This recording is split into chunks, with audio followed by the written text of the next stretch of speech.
لله حمدا كثيرا طيبا مباركا فيه كما يحب ربنا ويرضى أشهد أن لا إله إلا الله وحده لا شريك له وأشهد أن محمدا عبده ورسوله اللهم صل وسلم على نبينا محمد وعلى آله وصحبه أجمعين أما بعد. Kaum muslimat jamaah pengawasan yang semoga Allah Subhanahu wa ta'ala merahmati kita semua. Alhamdulillah, dengan memuji nama Allah Subhanahu wa ta'ala, mengucapkan tahmid, kita bersyukur atas segala nikmat yang Allah berikan kepada kita. Ibu-ibu, nikmat Allah Subhanahu wa ta'ala yang ada dalam diri kita sangat-sangat banyak. Akan tetapi terkadang kita hamba yang kurang bersyukur, menganggap kita itu tidak punya apa-apa, atau nikmat yang ada dalam diri kita sedikit sekali, sehingga rasa syukurnya itu kurang. Padahal luar biasa sangat banyak. Dalam sebuah hadis Nabi sallallahu alaihi wasallam niku nate ngendika ibu, man asbaha minkum, barang siapa ketika di pagi hari mu'afan fi jasadihi, tubuhnya sehat, sehat tubuhnya, badannya sehat, aminan fi sirbihi, tempat tinggalnya aman, boten khawatir nek wonten maling misalnya, boten khawatir nek wonten tiyang sing badhe mateni misalkan, naudzubillah. Wa indahu qutu yaumihi, dan dia mempunyai makanan untuk hari itu. Faka'annama hizat lahu dunya bihadzafiriha, maka orang ini seperti sudah mempunyai dunia dan seisinya. Karena memang dunia intinya itu badan sehat, tempat aman, dan perut terjamin, terisi. Dan kita sekarang melihat ibu-ibu sekalian luar biasa, saudara-saudara kita yang ada di Palestina sana sedang membutuhkan bantuan dari kita. Dan kita sadar ternyata kemampuan kita di sini itu sangat terbatas sekali, Bu. Bukan mungkin nekul bedil budal teng Palestina, bukan saged kados niku, terbatas. Tapi ada sesuatu yang tidak terbatas, yaitu doa yang kita panjatkan kepada Allah Subhanahu wa ta'ala. Semoga Allah Subhanahu wa ta'ala segera menolong kaum muslimin yang ada di Palestina dan menghancurkan orang-orang Yahudi sehancur-hancurnya. Ibu-ibu rahimani wa rahimakumullah jamaah pengawasan, insya Allah tema pengawasan yang akan kita bahas sekarang ini sama waras apa dereng ibu? Dereng, oke, dereng wonten infone ibu? Dereng ya. Insya Allah pengawasan atau pengajian kita kali ini saya akan mengangkat tema mengagumi akhlak Nabi Sallallahu Alaihi Wasallam. Mengagumi akhlak Nabi Sallallahu Alaihi Wasallam. Dan insya Allah kita yang ada di sini sudah mengucapkan 2 kalimat syahadat. Apa niku? Yang pertama asyhadu alla ilaha illallah wa anna muhammadar rasulullah. Dan juga sudah pernah mengucapkan raditu billahi rabba wa bil islami dina wa bi muhammadin nabiyyan wa rasulah. Dan dengan Muhammad sebagai nabi dan sebagai rasul. Nah, ketika kita sudah mengucapkan atau berikrar, bersyahadat kalau beliau adalah Rasul, niku wonten konsekuensi nih ibu sekalian. Ada tuntutan yang dibalik persaksian tersebut, yaitu kita mencintai beliau sallallahu alaihi wasallam dengan cinta yang besar, dengan cinta yang sangat tinggi sekali. Nabi sallallahu alaihi wasallam pernah bersabda, la yu'minu ahadukum hatta akuna ahabba ilaihi min waladihi wa walidihi wan nasi ajma'in. Tidak sempurna keimanan kalian. Jadi kita yang punya iman ini tidak sempurna keimanannya sampai menjadikan aku ini sinten ibu-ibu?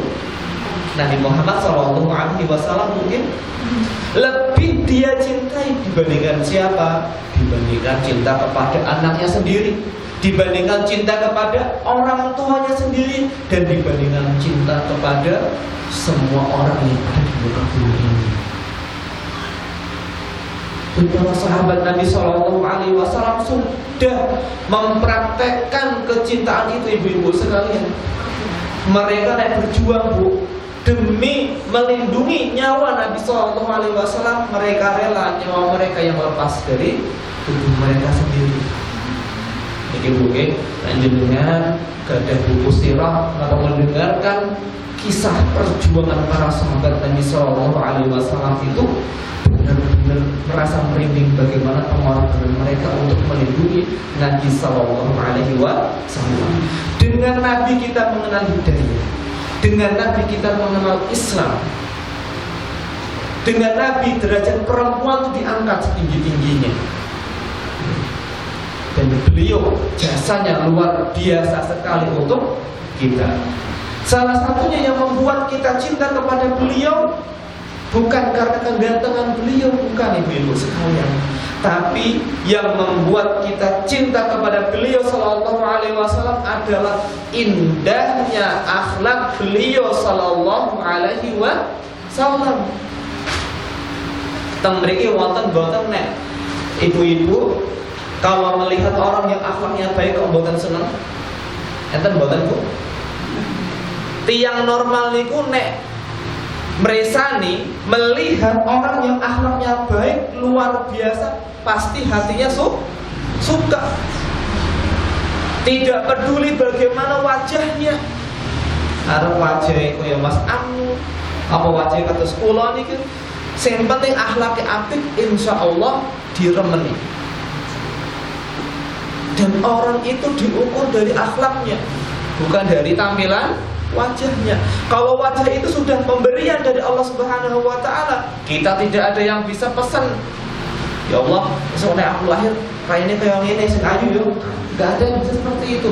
Tapi akhlak itu bisa diusahakan, bisa dipelajari, bisa diperjuangkan. Itu oke? Nah, seperti itu.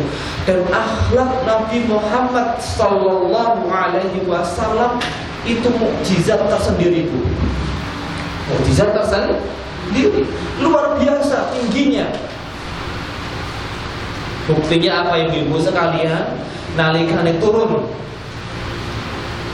surat Al-Qalam ayat yang keempat, wa innaka la'ala khuluqin azim.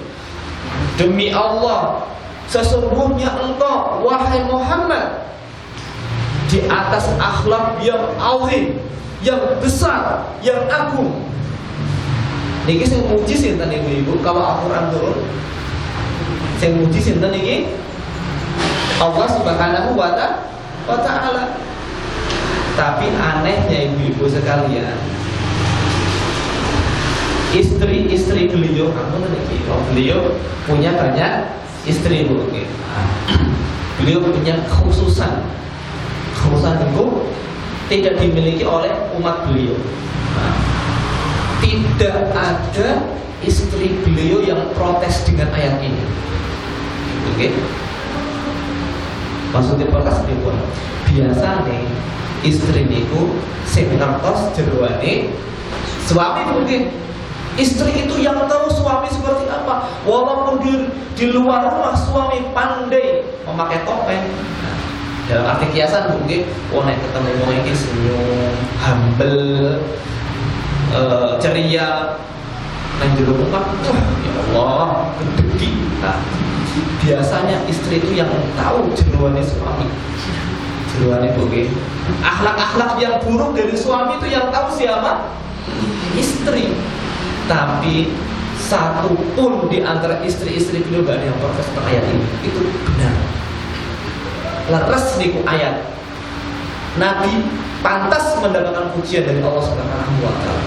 Dan satu pun dari para sahabat Nabi Shallallahu alaihi wasallam, dari yang dekat sampai yang tidak begitu dekat sampai yang agak jauh, tidak ada yang protes tentang ayat ini. Menunjukkan kalau ayat ini benar cocok sesuai realita. Oke. Dan Aisyah, Bunda Aisyah, ibunda kaum muslimin, oke. Aisyah radhiyallahu taala anha. Niku nate ditanglet itu kali salah seorang tabi'in.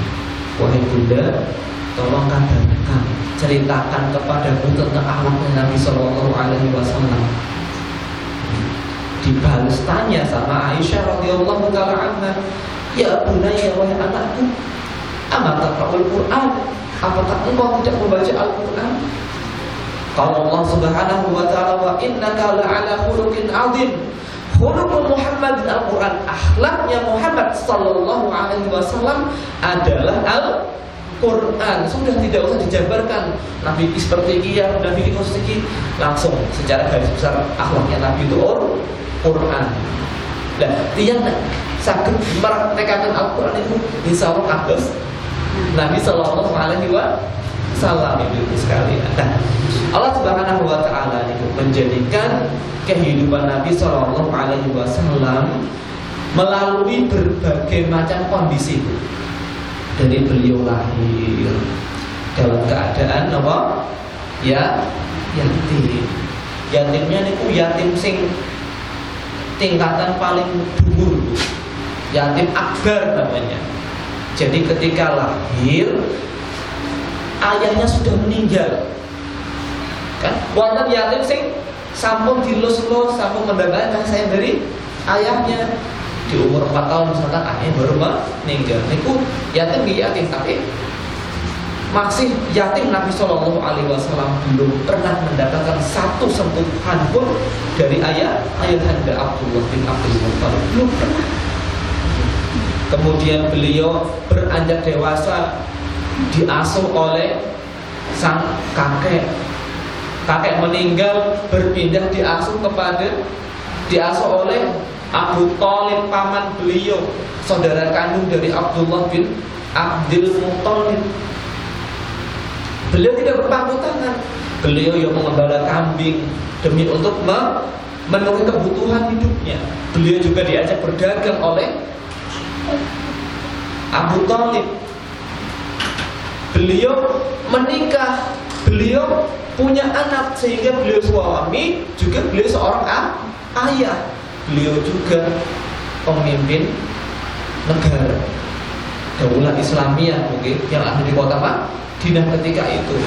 Sehingga kita seorang muslim kalau mencari teladan dari Nabi Shallallahu Alaihi Wasallam itu lengkap, komplit mungkin, komplit. Nah, kalau ingin menjadi suami yang baik, contoh Nabi Shallallahu Alaihi Wasallam. Pengen menjadi ayah yang baik, contoh Nabi Shallallahu Alaihi Wasallam. Pengen menjadi teman yang baik, contoh Nabi Shallallahu Alaihi Wasallam.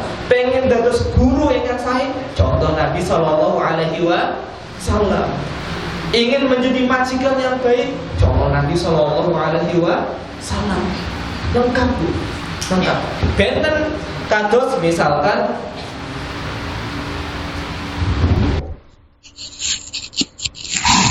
Nabi Isa alaihi salam. Nabi Isa alaihi salam. Namun umat Kristiani misalkan diminta untuk meneladani Nabi Isa. Meneladani kok meneladani Tuhan, ya kan? Itu Tuhan kok dicontoh, ya nggak bisa kan? Oh, dia tuh Tuhan misalkan. Juga tidak jelas apakah Nabi Isa itu punya istri ataupun punya anak, tidak jelas. Beliau juga bukan seorang kepala negara, bahkan hidupnya dikejar-kejar oleh orang-orang Romawi, ya kan? Nabi Musa alaihissalam juga seperti itu. Tidak didapati Nabi Musa alaihissalam merupakan salah seorang kepala negara, bukan, bahkan dikejar-kejar oleh Fir'aun. Lepas dari Fir'aun masuk ke gurun Tih, ya kan? Di situ 40 tahun Nabi Musa alaihissalam dengan umatnya muter-muter di gurun pasir itu, nggak bisa keluar sebagai hukuman dari Allah Subhanahu wa taala. Baik, Ibu-ibu rahimani wa rahimakumullah, kita akan ceritakan beberapa akhlak Nabi sallallahu alaihi wasallam yang luar biasa, Bu. Yang pertama niku akhlak beliau sallallahu alaihi wasallam dengan makanan, Bu. Dengan makanan. Napa niku? Beliau sallallahu alaihi wasallam tidak pernah mencela makanan. Ibu, okay? Beliau sallallahu alaihi wasallam tidak pernah mencela makanan. Ya asin banget, iki opo iki? Mboten nate.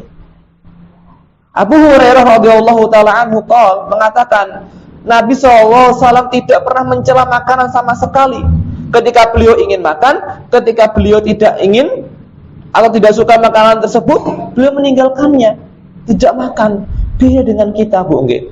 Cobi, seniki sing bisa melalui satu pekan saja tanpa mengomentari makanan sinten? Niki seumur hidup, Bu, nggih. Seumur hidup. Bayangkan, Bu. Sinten? Sinten sing gadah garwa mboten nate komentar masakan ibu? Wonten mboten? Wah, iki makan kucing itu yo. Kuman kucing bae. Nabi sallallahu alaihi wasallam mboten nate komentar makanan. Ini kasinan, niki kelegen, niki ora ana rasane. Enggak pernah sama sekali. Itu pun seumur hidup. Ya Allah, kita jauh sekali, Bu, nggih, dari akhlak yang seperti ini. Wong diparingi gratis BTC komen diwai tanggane, diwai tanggane, Bu, ini gratis diparingi.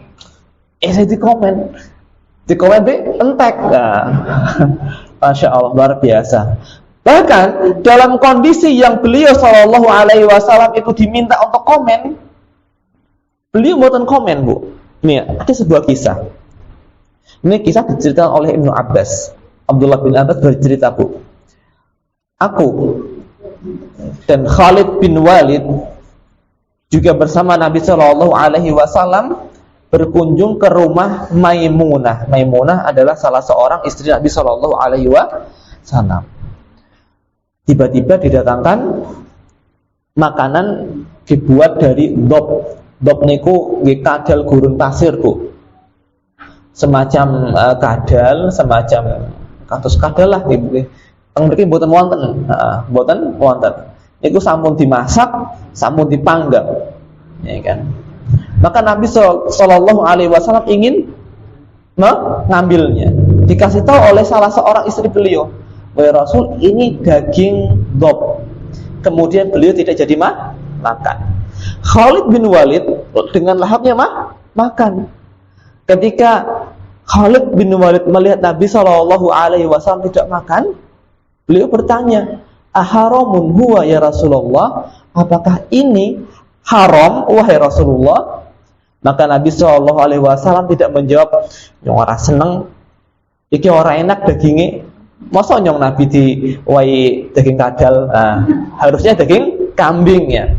Nabi tidak mengatakan seperti itu, Bu. Tapi Nabi mengatakan, "Aku tidak mendapatkan daging ini di kampungku. Oleh karena itu aku tidak suka. Oleh karena itu aku tidak berselera untuk memakannya. Hanya itu saja, Bu. Tidak ada komentar yang lebih dari itu. Padahal beliau Shallallahu Alaihi Wasallam sangat mungkin kalau kita ketika itu di posisi beliau Shallallahu Alaihi Wasallam akan mengatakan dagingnya orang pati enak, ya kan? Dagingnya orang empuk. Nah, biasa makan ikan, sudah biasa makan ayam, jadinya nggak begitu selera. Tapi Nabi Shallallahu Alaihi Wasallam tidak. Beliau hanya mengucapkan yang tadi, tidak ada unsur mencela makanan, padahal beliau mungkin sekali untuk mencela. Nah, ini akhlak beliau Shallallahu Alaihi Wasallam tentang makanan, Bu. Beliau Shallallahu Alaihi Wasallam ketika datang di rumah istri beliau Shallallahu Alaihi Wasallam, Aisyah, tanya, wahai istriku, apakah ada makanan? Ini kan. Kata Aisyah radhiyallahu taala, tidak, enggak ada makanan. Bayangkan, Bu, rumah kok enggak ada makanannya, Bu, nggih? Berarti sogih napa mboten iki? Mboten, Bu, nggih. Ya Allah. Sallallahu alaihi wasallam. Beliau tidak lantas marah-marah, Bu. Beliau langsung mengatakan, "Inni idzan shaim." Kalau begitu saya akan puasa. Jajal nek bapake bocah-bocah. Bu, ana panganan apa ora? Ora ana. Lah rek ket mau ngapa bae? Nggih mboten, Bu. Dene ora masak. Nah, Nabi sallallahu alaihi wasallam tiyange mboten kados niku. Benten sanget kalih tiang-tiang sanes. Nah, ini akhlak beliau sallallahu alaihi wasallam dengan makanan. Sekarang kita ingin menceritakan tentang keberanian Nabi sallallahu alaihi wasallam. Wong lanang niku nek mempunyai sifat berani, kendel, niku terpuji napa mboten, Bu? Terpuji pasti. Nek kecir, pengecut, ketakutan, niku setengah laki-laki, bahkan seperempat. Laki-laki harusnya punya sikap pemberani. Dan Nabi kita, Nabi Muhammad Sallallahu Alaihi Wasallam adalah orang yang sangat pemberani. Diceritakan oleh Ali bin Abi Thalib. Ali bin Abi Thalib adalah orang yang luar biasa sekali pemberaninya. Bahkan ibunya Ali bin Abi Thalib menamakan Ali itu seperti macan, Bu. Saking wanine, saking kendele. Ibu nggih. Ketika Nabi Shallallahu Alaihi Wasallam hijrah, Bu nggih. Kan niki orang-orang Quraisy niku sampun mengepung rumahnya Nabi Shallallahu Alaihi Wasallam di malam hari. Bisa saja mereka tiba-tiba dobrak pintu, kemudian langsung menghujani pedang ke orang yang sedang tidur di kasurnya Nabi Shallallahu Alaihi Wasallam. Bisa ada kemungkinan seperti itu. Ternyata yang tidur ketika itu di situ adalah Ali bin Abi Thalib, Bu. Gak takut seperti itu. Di berbagai momen beliau melawan orang-orang yang badannya itu tidak seimbang dengan badannya Ali bin Abi Thalib. Ketika perang Khaybar melawan seorang Quraisy yang namanya Amr bin Hud, orangnya tinggi, pendekar, yang melawan Ali bin Abi Thalib. Di kesempatan lain, di perang Khaybar, tadi perang Khandaq, sekarang perang Khaybar, melawan seorang Yahudi yang tingginya katanya seperti pohon kurma. Dhuwur banget, Bu. Namanya Marhab. Ali yang melawan. Ini Ali radhiyallahu ta'ala anhu bercerita, "Kunna idah maral ba'su walaqiyal qaumu qauma ittaqaina bi Rasulillah sallallahu alaihi wasallam." Dulu ketika peperangan sudah berkecamuk luar biasa. Nah, pasukan ini bertemu dengan pasukan yang itu. Kami berlindung dengan Nabi Sallallahu Alaihi Wasallam. Fama yakunu minna ahadun adna minal qaumi minhu. Tidak ada orang yang lebih dekat dengan musuh dibandingkan Nabi Sallallahu Alaihi Wasallam. Bayangkan, beliau bukan berarti pemimpin terus ngumpet yang buri dengan alasan kok nyong mati kacau pasukan. Enggak, beliau tetap maju memberikan semangat kepada para sahabatnya radhiyallahu ta'ala anhu. Wonten salah setunggal peperangan ibu-ibu sekalian namanya perang Hunain, Bu. Perang Hunain. Iki kadang-kadang nek bercerita sirah nabawiyah kados kurang nyambung, Bu, nggih. Mohon mboten ngertos, Bu, nggih.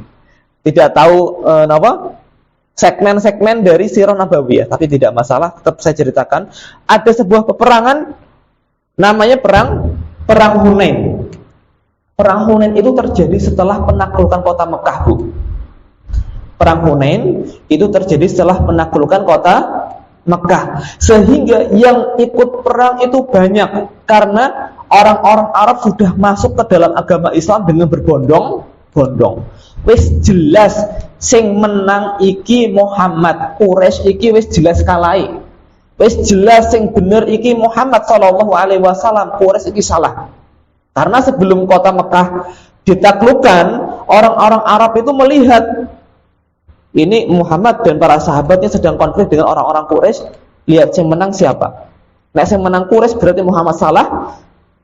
Nek yang menang Muhammad berarti yang salah adalah orang-orang Quraisy. Nah, benar. Ternyata yang menang adalah Rasulullah SAW. Orang-orang Arab pun masuk Islam banyak sekali. Akhirnya dalam perang Hunain ini melawan orang-orang kabilah Hawazin mungkin diikuti oleh 12.000 pasukan. 12.000 pasukan, Bu. Padahal sebelumnya perang Badar yang ikut cuma 300 orang. Perang Uhud yang ikut cuma 1.000 orang. Sedikit sekali dibandingkan perang Hunain. Ada orang yang nyeletuk, insya Allah kita tidak akan kalah karena kita banyak. Ada orang yang nyeletuk seperti itu, Bu. Insya Allah kita tidak akan kalah karena kita banyak. Pas Nabi SAW mendengar, tek, langsung apa? Kerasa, Bu, nggih. Kerasa iki ora bener iki. Tawakalnya bukan kepada Allah tapi kepada jumlah pasukannya. Benar, di awal pertempuran orang-orang Hawazin ini benar-benar memukul kaum muslimin sampai mereka tunggang-langgang bercerai-berai. Tinggal ada beberapa orang sahabat di samping Nabi Shallallahu Alaihi Wasallam. Nabi Shallallahu Alaihi Wasallam tidak ikut mundur, Bu. Bahkan beliau memacu kudanya. Beliau sambil mengatakan, "Ana Nabi la kadib, ana ibnu Abdul Muttalib." Saya ini benar-benar Nabi, saya tidak bohong. Saya ini adalah cucunya Abdul Muttalib. Seperti itu, Bu. Okay? Dengan beraninya.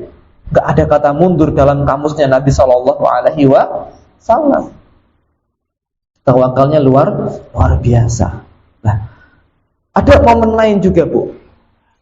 Ketika itu ada di sebuah hari, suatu hari ada suara yang agak mengerikan, suara keras di kota Madinah.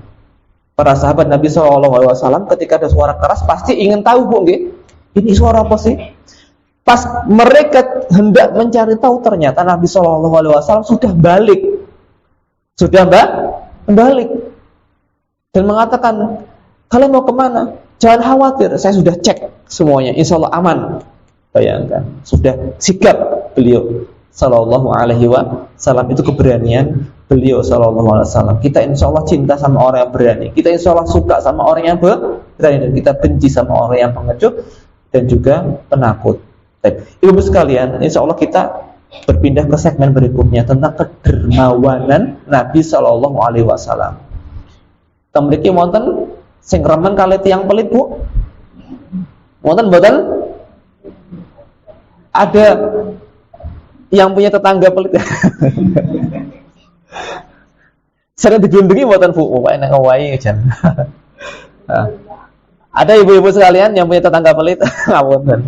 Ya ada lah, pasti. Ya, pasti ada. Yang pasti jenengan tidak suka sama tetangga yang pelit. Insya Allah jenengan itu pasti senang dengan orang yang dermawan. Nyah, nyoh. Kenapa? Nyah, nyoh. Butuh apa? Ini. Kamu butuh apa? Ini. Butuh ngomong baik. Nggih. Nah, insya Allah senang.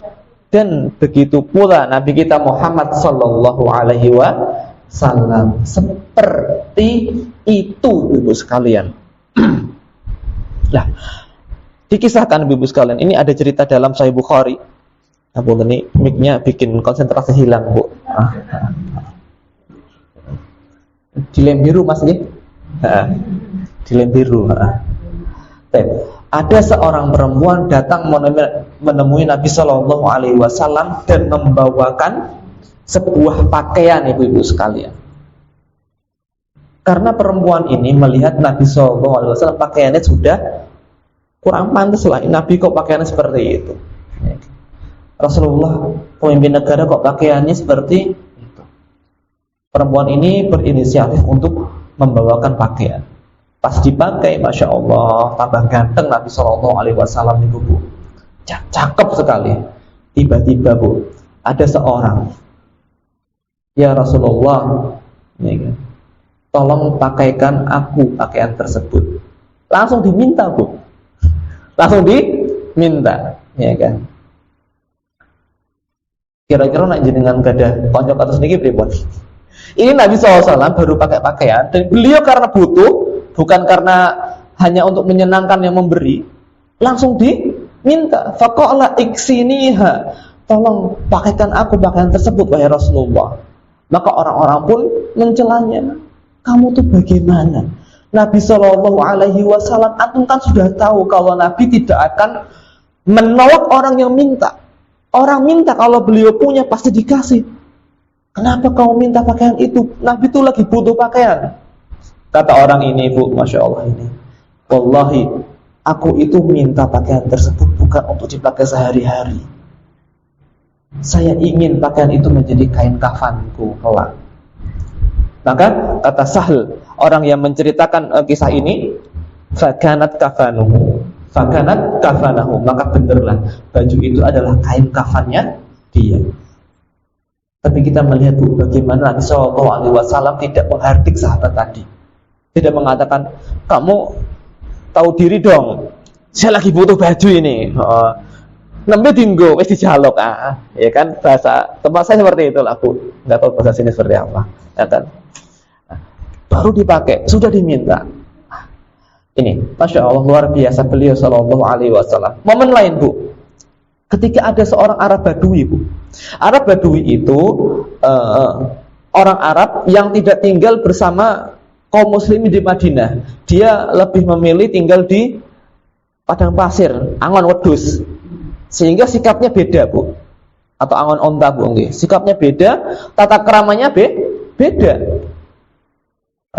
Orang Arab Badui ini minta kepada Nabi Shallallahu Alaihi Wasallam kambing, bu, wedhus. Maka fa'atahun Nabiyyu sallallahu alaihi wasallam ghanaman baina jabalaini. Ini setelah perang Hunain kalau nggak salah. Nabi memberi orang tersebut kambing. Jenengan nate ngertos tiang uwe wedhus siji teng tiang sanes. Nate ngertos jarang, bu, kalau Nabi memberikan orang ini gunung, niki wedhus. Kayak wedhus ning kana kowe kabeh. Jumlahnya berapa? Wis ora kehitung. Nggih, sudah tidak bisa dihitung wedhus. Kambingnya berapa itu, bu? Mungkin sealun-alun Purworejo, bu. Itu isinya kambing semua, dah untuk satu orang, bu. Bayangkan. Kemudian orang ini pulang ke kampungnya dan dia mengatakan, "Ya kaum, wahai teman-temanku, aslimu. Kalian kalau mau dapat seperti ini, masuk Islamlah kalian. Fa inna Muhammadan yu'ti ata'an ma la yakhsal faqr." Muhammad itu kalau sudah memberi, dia tidak takut miskin. Beda dengan kita semua, bu. Mengeluarkan yang warnanya merah untuk infak sudah mikirnya panjang sekali, kok nek dhewe belanja kepriwe yo. Lama sekali mikirnya. Nabi SAW tidak seperti itu. Beliau kalau memberikan tidak takut miskin. Wa in kana rajulu la yuslimu. Ini orang masuk Islam itu pertamanya memang karena ingin dunia, tapi tidak selang lama ternyata Islam menjadi sesuatu yang paling dia cintai melebihi dunia seisinya. Oke, gara-gara diberi oleh Nabi Shallallahu Alaihi Wasallam. Tidak ada dunia di dalam hati beliau Shallallahu Alaihi Wasallam, ibu-ibu sekalian rahimani wa rahimakumullah. Luar biasa. Maka jangan heran ibu-ibu sekalian, kalau gurunya seperti ini, murid-muridnya seperti apa? Para sahabat Nabi Shallallahu Alaihi Wasallam, para istri beliau Shallallahu Alaihi Wasallam. Abu Bakar pernah menyumbang semua hartanya, ya kan? Semua hartanya, Bu. Abu Bakar orang kaya, Bu. Nah, Abu Bakar itu orang kaya radhiyallahu taala anhu, menyumbang semua hartanya. Umar bin Khattab radhiyallahu taala anhu menyumbang setengah hartanya. Ka'ab bin Malik pernah ingin menyumbang semua hartanya, tapi Nabi SAW larang, jangan. Utsman bin Affan radhiyallahu taala anhu ketika perang Tabuk niku nyumbang 300 unta. 300 unta bukan unta kosongan, Bu, tapi sudah ada pelananya, sudah ada isinya lengkap dengan barang yang isinya ini Bu, makanan, baju, pokoknya semuanya. Dan menyumbang sekitar 1000 dinar. 1 dinar itu sekitar 4 gram, Bu. Berarti sekitar 4 kilo emas. 4 kilo emas berapa, Bu? Nilainya? Dihitung jawab, oke. Banyak lah pokoknya. Nah, ini para sahabat Nabi SAW. Aisyah, Bu. Aisyah, Ummul Mukminin. Jadi dengan ngaros Aisyah, Bu. Aisyah, suaminya sinten? Sinten suaminya Aisyah, Bu? Rasulullah SAW. Aisyah radhiyallahu taala anha Ummul Mukminin, ibunda kita semua, Bu. Okay. Ayahnya sinten, Bu? Ayahnya Aisyah sinten? Abu Bakar As-Siddiq. Bapaknya orangnya dermawan, suaminya orangnya dermawan. Beliau juga kecipratan dermawannya, Bu, tidak kalah dermawannya. Pernah suatu hari datang ke rumah Aisyah radhiyallahu taala anha. Perempuan, Bu, minta makanan ke rumah Aisyah radhiyallahu taala anha. Pas dicari-cari makanan itu enggak ada ternyata kecuali 1 butir kurma. Ya Allah, rumahnya istri Nabi Shallallahu Alaihi Wasallam, dikasihkanlah kurma tersebut. Tidak malah berpikir nyongkur duwe kurma siji mah dewek uang yo. Nah, tidak seperti itu. Pernah juga ketika zamannya Muawiyah radhiyallahu taala, Aisyah ini dikirimi dari negara, dari Baitul Mal, jatah bulanan, Bu, untuk orang-orang yang penting atau penduduk Madinah ketika itu. Dikirimi sekitar 100.000 dirham. Pagi dikirimi, sore sudah habis dibagi-bagi. Sudah habis dibagi-bagi, Bu. Ini kalau bukan orang dermawan tidak akan bisa seperti ini. Tidak akan bisa. Mengapa mereka seperti itu? Karena gurunya Nabi Shallallahu Alaihi Wasallam. Beliau yang mengatakan seorang itu kelak akan dibawa sedekahnya di hari kiamat. Beliau yang mengatakan harta sesungguhnya itu harta yang disedekahkan, bukan harta yang disimpan. Mereka praktekkan dalam kehidupan sehari-hari. Ya, kita kalau belum seperti itu, minimal kita bisa mengurangi rasa pelit kita, Bu. Jangan terlalu sayang dengan harta yang kita miliki. Jaminan ini, Bu. Kita lanjutkan, Bu. Sekarang kita masuk ke segmen berikutnya tentang ketawaduan Nabi Shallallahu Alaihi Wasallam. Ibu, punya teman yang sombong, niku seneng boten, Bu? Sombong luar biasa. Di gelang anyar be lenjokot napa? Gelas sep. Pamernya gelang itu. Punya HP baru di napa? Di 12 juta iPhone lah misalkan. Dipamer. Seneng boten kata niku? Pasti enggak suka. Tidak ada orang yang suka dengan orang yang sombong. Nabi Shallallahu Alaihi Wasallam nasabnya tinggi, keluarganya baik-baik, seorang nabi, istrinya banyak, tapi tidak sombong sama sekali. Beliaulah yang mengatakan man tawadhu'a lillahi rafa'ahu Allah. Barang siapa yang tawadhu, rendah hati karena Allah, Allah akan mengangkatnya. Orang itu mendapatkan kedudukan mulia di hati orang lain bukan karena sombong, tapi karena sifat tawadhu yang dia miliki. Baik. Ada cerita, Bu. Beliau itu Shallallahu Alaihi Wasallam ketika duduk dengan para sahabatnya tidak ada bedanya, Bu. Tidak ada bedanya. Tidak punya tanda khusus. Ini kan. Ketika masuk Madinah, ketika hijrah bersama Abu Bakar radhiyallahu taala anhu berdua, Bu. Nabi dan Abu Bakar masuk kota Madinah hijrah. Itu orang-orang tidak tahu mana Nabi, mana Abu Bakar. Disangka orang-orang sudah menyelami Abu Bakar. Salami kan? Nah, dikira yang Nabi itu adalah Abu Bakar, Bu. Karena nggak ada bedanya, ya kan? Pas kepanasan, Abu Bakar melindungi Nabi SAW dengan sesuatu yang bisa untuk melindungi dari panas. Barulah orang-orang tahu yang Nabi itu yang ini. Baru mereka menyalami Nabi Shallallahu Alaihi Wasallam. Bajunya tidak beda, sandalnya tidak beda, tunggangannya pun tidak beda. Beliau sering naik himar. Himar itu keledai, Bu. Keledai itu tunggangan yang paling rendah. Maksudnya bukan rendah tingginya, Bu. Yang downgrade, Bu lah, nggih. Downgrade itu apa bahasa? Yang paling sederhana lah, nggih. Nek motornya ya motor Astrea Grand sing tahun riyen lah, nggih.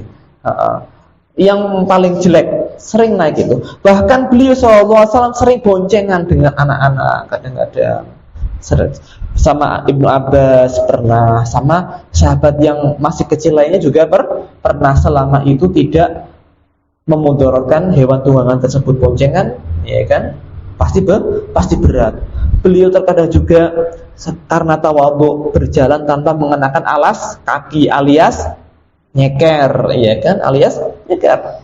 Sesekali pernah, tapi tidak selalu, ya kan? Beliau sering pakai sandal juga, tapi sesekali pernah beliau nyeker, ya kan? Nah, tidak peduli dengan penampilan, ya kan? Tidak begitu peduli. Beliau rapi, iya rapi, tapi tidak terlalu menjadi prioritas yang namanya tampilan. Sederhana orangnya, sederhana. Baik, ini ketawaduan Nabi Sallallahu Alaihi Wasallam. Suatu hari, ibu-ibu sekalian, Abdullah bin Mas'ud radhiyallahu taala anhu pernah datang menemui Nabi Sallallahu Alaihi Wasallam. Ketika itu beliau Sallallahu Alaihi Wasallam ada di rumah. Maka ketika itu Nabi SAW sedang rebahan, Bu, lagi rebahan di atas sebuah tikar, ya kan? Tikar, Bu, niki sana sofa nggih, Bu, nggih. Tikar, karpet lah, karpet yang elek. Waqat athara fijan bihi. Tikar itu membuat perut Nabi SAW bekas blaret. Fakullah. Maka kami katakan, ya Rasulullah, lawitakhotna laka waqa'an. Wahai Rasulullah, bagaimana kalau seandainya kami buatkan semacam klosok lah, semacam karpet yang lebih bagus lah dibandingkan yang engkau punya. Maka Nabi SAW mengatakan, mali walidunya. Apa urusanku dengan dunia ini? Apa urusanku dengan dunia ini? Aku tidak punya urusan sekali dengan dunia ini. Ma'ana fid dunya illa qaraqibin istadhalla tahta sajaratin summa raha wa tarakaha. Luar biasa. Aku, kata Nabi SAW, di dunia ini seperti seorang sedang mengadakan sebuah perjalanan, seorang musafir yang sedang istirahat di bawah pohon, kemudian ngasuh sejenak, ya kan, minum sebentar, ya kipas-kipas sebentar, okay? Kemudian meninggalkannya. Tidak ada orang yang berpikir lama-lama ngasuhnya, ya kan? Iki wite apik yo sing suwi lah 5 tahun nang kene. Nah, tidak ada yang seperti itu, nggih. Ngasuh istirahat di bawah pohon itu banter-banter setengah jam. Lah, itu Nabi Shallallahu Alaihi Wasallam, Bu. Rumahnya tuh Masya Allah, rumahnya Masya Allah, sederhana sekali, tidak luas seperti rumah kita, Bu. Dan rumah Nabi Shallallahu Alaihi Wasallam, Bu, nah ini dengan pengen tahu. Sampai ketika Aisyah radhiyallahu taala anha sedang tiduran, beliau sholat itu kalau mau sujud, beliau harus nepuk Aisyah, biar kakinya ditekuk sebentar, biar beliau bisa sujud. Tapi beliau masya Allah rajin sholat malam. Beda dengan kita, Bu. Rumahnya luas tapi malas sholat malam. Atap rumahnya beliau Shallallahu Alaihi Wasallam, ibu-ibu sekalian, itu kalau kita orang yang normal, Bu, berdiri kemudian ini, kenapa ini namanya, Bu? Ini, Bu, atapnya sampai, sampai apa? Atapnya rumah beliau Shallallahu Alaihi Wasallam. Nek wong ngadeg terus, iki namanya apa sih? Menjulurkan tangannya ke atas, pasti bisa menyentuh atapnya Nabi Shallallahu Alaihi Wasallam. Itu menunjukkan bahwa beliau benar-benar sederhana, Bu. Dan beliau tidak diberikan dunia oleh Allah Subhanahu Wa Taala. Beda dengan kita. Sinta-sinta meriki, sing payone nek ngadeg tekan, sundul, wonten insyaallah, boten wonten. Nah, ini rumah beliau Shallallahu Alaihi Wasallam. Ketika dipugar di zamannya tabiin, ada seorang tabiin itu yang namanya Sa'id bin Musayyab sampai usul, seandainya rumah Nabi itu tidak dipugar, supaya orang-orang yang datang setelah ini itu melihat bagaimana tawadhunya Nabi Shallallahu Alaihi Wasallam, bagaimana zuhudnya Nabi Shallallahu Alaihi Wasallam, sehingga mereka tidak tertipu dengan dunia ini. Ini beliau tidak ada dunia sama sekali di hatinya. Ini bukan berarti kita tidak boleh punya rumah yang bagus, boleh. Kita boleh punya harta, boleh. Tapi sekali lagi kita harus bisa mengatur. Jangan sampai dunia itu sampai masuk ke dalam jeruk, nancep dalam hati kita. Gampang diucapkan, susah dipraktekkan. Wallahu a'lam. Kemudian kita lanjut, Bu. Segmen berikutnya, setelah ketawaduan Nabi Shallallahu Alaihi Wasallam, kita masuk ke dalam sifat pemaaf yang beliau punya, ibu-ibu sekalian. Orang kalau punya sifat pemaaf, insya Allah disukai oleh banyak orang. Tidak gampang dendam, tidak gampang marah. Suatu hari ada seorang Arab Badui, Bu. Niki, Arab Badui itu akhlaknya kurang. Menemui Nabi Shallallahu Alaihi Wasallam, memanggil, ya Muhammad. Langsung namanya, Bu, dipanggil, ya Muhammad. Kalau para sahabat itu memanggil Rasulullah, gak ada yang berani mengatakan ya Muhammad, ya Rasulullah. Allah saja Subhanahu wa ta'ala dalam Al-Quran tidak pernah memanggil ya Muhammad. Allah memanggil dengan ya ayuhan nabi, wahai nabi, ya ayuhal mudaththir, ya ayuhal mudaththir, ya ayuhal muzammil. Dipanggil dengan sebutan yang mulia. Ini orang Badui beda, Bu. Ya Muhammad, a'tini min malillah alladzi 'indak, berikan kepadaku harta yang Allah titipkan kepadamu.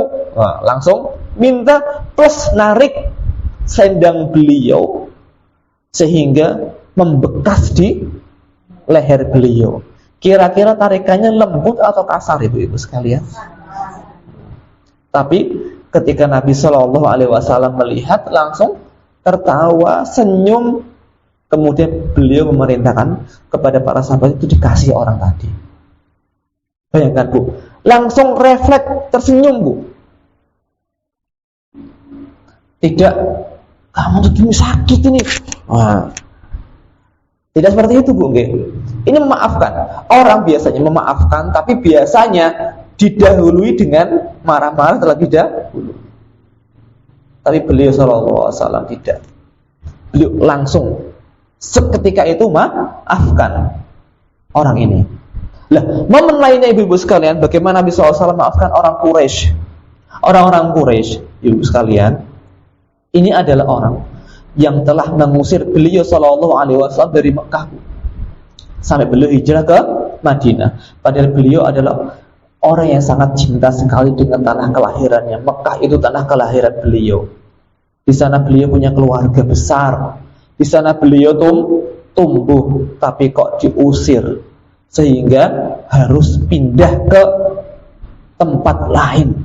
Mereka yang sudah berusaha untuk membunuh Nabi Shallallahu Alaihi Wasallam, yang sebelumnya mereka sudah mengganggu dakwah Nabi Shallallahu Alaihi Wasallam, ada di antara mereka yang menaruh kotoran unta, ada di antara mereka yang mencerai anak-anak Nabi Shallallahu Alaihi Wasallam sehingga menjadi janda. Bahkan pernah menyerang perang Badar, perang Uhud, sampai perang Khandaq. Itu orang-orang Quraisy berusaha untuk menyerang Nabi Shallallahu Alaihi Wasallam. Tapi lihat, ketika beliau Shallallahu Alaihi Wasallam menaklukkan kota Mekah, Bu, ya kan? Menaklukkan kota Mekah, artinya beliau berhasil menguasai Mekah plus orang-orang yang dahulunya menyakiti beliau Shallallahu Alaihi Wasallam. Ada orang yang mengatakan hadza yaumul malhamah, ini hari pertumpahan darah, hari di saatnya kita balas dendam terhadap perlakuan mereka, orang-orang Quraisy terdahulu. Kata Nabi SAW, salah kamu. Bahkan ini adalah hari di mana Allah mengagungkan Ka'bah. Nabi SAW benar-benar memaafkan orang-orang Quraisy.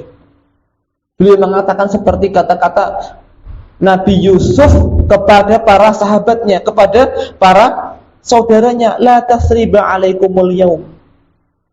Ibu-ibu tahu cerita kisah Nabi Yusuf kan? Bagaimana saudara-saudara Nabi Yusuf alaihi salam itu membuang Nabi Yusuf ke dalam sumur, kemudian datang rombongan pedagang, kemudian Nabi Yusuf dijual, kemudian Nabi Yusuf dipisahkan dari ayahandanya yang tercinta, kemudian Nabi Yusuf dibawa ke Mesir. Dan di Mesir beliau mengalami ujian, di penjara bertahun-tahun lamanya, sampai beliau keluar dari penjara dan diangkat menjadi pengurus utama dari harta benda, harta kekayaan kerajaan tersebut. Dan di akhir cerita terbongkarlah cerita bohong kakak-kakaknya Nabi Yusuf, dan mereka meminta maaf kepada Nabi Yusuf alaihissalam. Tapi Nabi Yusuf mengatakan, la tasriba alaikumul yaum, tidak ada celaan untuk kalian semuanya. Yaghfirullah lakum, semoga Allah mengampuni kesalahan kalian. Dan itulah yang diucapkan Nabi SAW, idhabu fa antum mutlaqa, silahkan pergi, kalian semua bebas, tidak ada diapa-apain. Bayangkan, ini sifat memaafkan yang dimiliki oleh Nabi SAW. Orang kalau punya sifat pendendam, Bu, itu berat hidupnya. Orang kalau tidak punya sifat memaafkan, itu berat hidupnya. Hawane gondok terus. Hawane gondok. Oleh karena itu, kita sepatutnya untuk gampang memaafkan kesalahan orang lain, sebagaimana Nabi kita Muhammad SAW gampang untuk memaafkan kesalahan orang lain. Wallahu ta'ala alam bisawab. Ibu sekalian, ini beberapa dari akhlak beliau. Sebenarnya masih ada beberapa akhlak beliau yang sudah saya catat di sini, tapi qadarullah waktu sudah habis. Dan monggo kalau ada yang ditanyakan, silahkan ibu sekalian.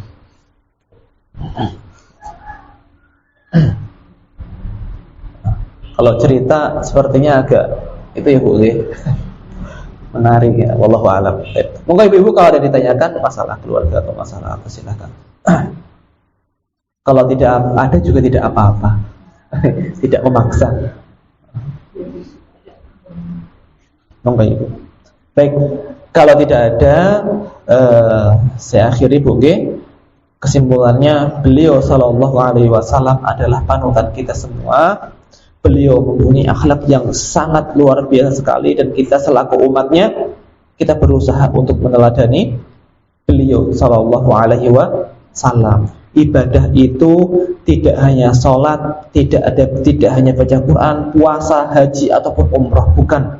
Kita mempunyai akhlak yang baik kepada anak kita, akhlak yang baik kepada orang tua, akhlak yang baik kepada tetangga, kepada teman, itu juga ibadah. Bahkan termasuk yang paling banyak memasukkan orang ke dalam surga setelah takwa kepada Allah adalah akhlak yang baik. Maka mari bersama-sama kita berusaha sampai kita meninggal, berusaha untuk memperbaiki akhlak kita. Wallahu taala alam bisawab. Mohon maaf jika ada kekurangan. Saya akhiri pengajian kita sore kali ini dengan membaca doa kafaratul majelis.